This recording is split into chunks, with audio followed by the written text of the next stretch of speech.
Mga mukha ng katatakutan ng tampok sa isang Halloween parade sa Marikina, pero ang mga nanonood, imbes na matakot enjoy na enjoy sa parada.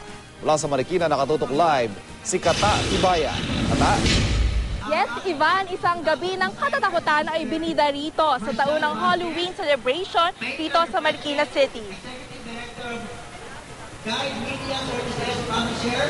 Sa nakikita ninyo dito, ang dami pa rin na tao nakikisaya sa Halloween celebration parade. Tinatayang 450 people or individuals ang sumali at hanggang 50 group members ang sumali naman sa parade na ito. Nakatuwa naman ay magaganda ang mga zombies, ang kanilang costumes at talagang nakapanindig balahibo ang ilang mga props.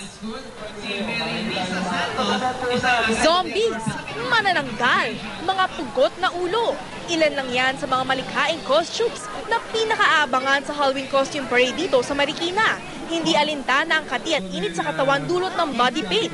Makapaghatid lamang ng saya sa mga taga-Marikina. Imbes naman na matakot sa parada, naaliw ang mga sumabaybay sa parada. Sino ang mag-aakalang gawa sa pansit, food coloring at harina ang bangkay na ito? Bakit bloody zombie ang naisipan ninyo? Para mas yung effect niya mas effective. Bakit yun ang ginamit yung material? Para maugasan din siya, mabilis siyang malinis. Cute na cute naman ang batang ito na nagmistulang Little Mermaid.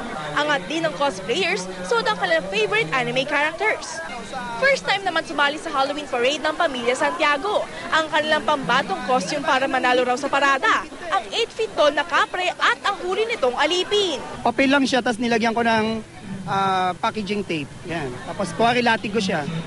Yun. Tsaka yung kadena, papel lang siya na binalutan ng ng packaging tape, tapos kinulay ng silver. Yan, mukhang kadena.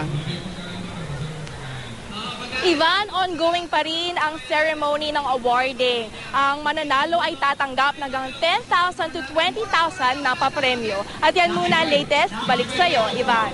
Maraming salamat, Kata Tibayan.